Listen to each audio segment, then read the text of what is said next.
क्या ये सोच लिया गया, ये जो कल मीटिंग हुई उसके बाद, कि पुश बैक करना है? क्योंकि आज एक तो जैसे आपने खुद कहा और वैसे भी इंडोर्स किया गया नए सूबों की बात को पीएमएलएन की सीनियर लीडरशिप की जानिब से, जो इस वक्त बयानात दे रही है, राना सनाउल्लाह हो गए या जो है वो ख्वाजा आसिफ साहब हो गए। लेकिन कल शाम की मीटिंग के बाद हमने देखा कि तनकीद भी बहुत शुरू होगी। जैसे पीसीबी वाली ये ट्वीट जो है वो ख्वाजा आसिफ साहब की जानिब से की गई कि पीसीबी को आप ठीक कर ले, रोल मॉडल बना लें, या इस तरह की चीज़ें।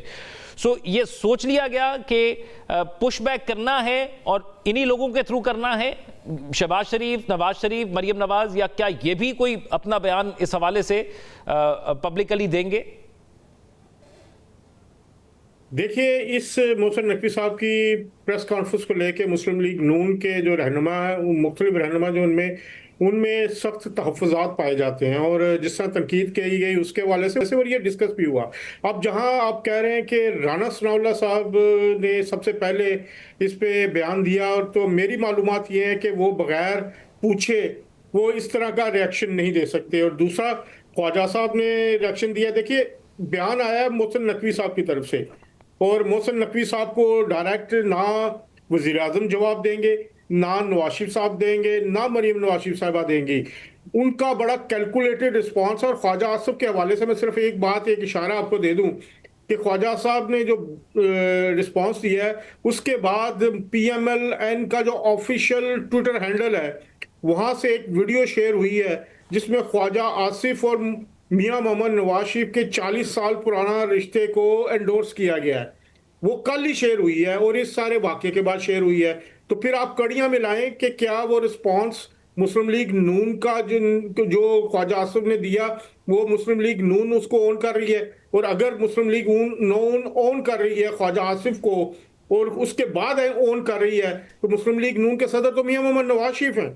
तो इस सारे मामले को लेके एक बात ये बताओ कि जो ये कह रहे हैं कि हुकूमत चली जाएगी, अल्टीमेटम दे दिया गया, ऐसी कोई बात नहीं है। कुछ लोग, कुछ सहाफ़ी, वो पहले जो कहा करते थे ना कि पहले कुछ हमारे यूट्यूबर्स ये कहा करते थे कि हमें फाइलें दिखाई जाती थी और ये होता था।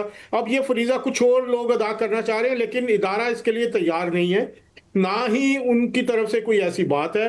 ये जो हुकूमत है वो फेडरल की हो या पंजाब की, ये दोनों अपनी मुद्दत पूरी करेंगी। अदर जावेद साहब, लास्टली एक चीज जानना चाहूंगा।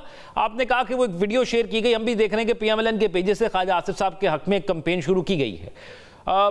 ये खबरें भी काफी अरसे से गर्दिश कर रही हैं कि वजारतों में तब्दीली हो सकती है।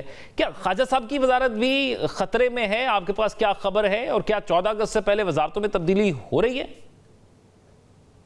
देखिए, वजारतों में तब्दीली के हवाले से आपको पता है पिछले 1-2 महीने से मुख्तलिफ डेट्स दी जा रही हैं, मुख्तलिफ ऐलानात, ये बल्कि वजारतें बांट भी दी गई थी, लेकिन एक जुमे का भी कहा गया कि जुमे को हो जाएगा, अब 14 अगस्त का कर दिया गया। तो मेरी जो मालूमात है, 14 अगस्त से पहले ऐसा कुछ नहीं होने जा रहा। हुकूमत और इस्टेब्लिशमेंट के ताल्लुकात अभी भी ठीक हैं, उस पर किसी किस्म का कोई मसला नहीं है। वज़ीर आज़म शहबाज शरीफ की एक्सपर्टी ही यही है कि वो जो तमाम जो धड़े हैं मुख्तलिफ हुकूमत के, जो अहम जो इदारे हैं, स्तून हैं, उनको उनके दरमियान बैलेंस वो रखते हैं। यानी उनकी एक्सपर्टीज है, ये हम सबको पता है, लेकिन इस मामले पर उनकी एक्सपर्टीज कितनी काम आती है